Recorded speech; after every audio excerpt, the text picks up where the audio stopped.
அது நான் 3.5 inch fancy. இதெல்லாம் என்ன ரேட்டு கொடுத்துடலாம்?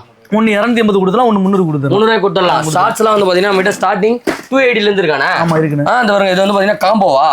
இது வந்து ஆரஞ்சு பைப். ஆரஞ்சு பைப் எத்தனை இருக்கும்? ரெண்டே பீஸ் தான். ரெண்டே பீஸ் தான். வாங்கி போயினே இருக்கலாம். இது எவ்வளவு தரோம்? 1100 ரூபாய். 1100 ரூபாய் கன்ஃபார்ம் தானே? 1100 ரூபாங்க. கன்ஃபியூஷன் வேணா. 1100 ரூபாய்க்கு வந்து பாத்தீங்கன்னா குத்துருவாப்ல. அண்ட் இது என்னன்னா ஜிப்பா. எத்தனை ஷாட் இது? இது 250 விசிலிங் ஷாட். Whistling shot. அப்படியே விசில் குத்துறோம், அப்படியே போயினே இருப்பாப்ல. போயிட்டே இருக்கும். வேற எவ்வளவு ரூபாய்க்கு தர போறோம்? 1100 ரூபாய்க்கு கொடுத்துடலாம். 1100 ரூபாய்க்கு கொடுத்துடலாம். 1100 ரூபாய்க்கு வந்து பாத்தீங்கன்னா ஜிப்பு கொடுக்குறாங்களா? எப்படி இருக்குன்னு நீங்க ஓபன் பண்ணி தான் பார்க்கணும். எந்த ஜிப்பு? என்னண்ணா இது? 240 ஷாட்டுங்க. செம்மையா இருக்கும். நிறைய கடையில காட்டவே மாட்டாங்க. அண்ணனே வந்து பாத்தீங்கன்னா கஷ்டப்பட்டு ஏறி மேல இருந்து இறக்கி காட்டாப்ல. இது எவ்வளவு தர போறேன்னா? 3200 ரூபாய்க்கு கொடுத்துடலாம். Actual price? ஆக்சுவலி பிரைஸ் வந்து 6000 ரூபாய் வரும். 6000 வரும்.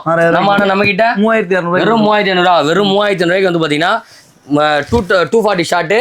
ஸோ எங்க கொடுக்குறாங்கன்னா நம்மளோட சண்முக கிராஸ் வந்து பாத்தீங்கன்னா கொடுத்துட்டு இருக்காங்க.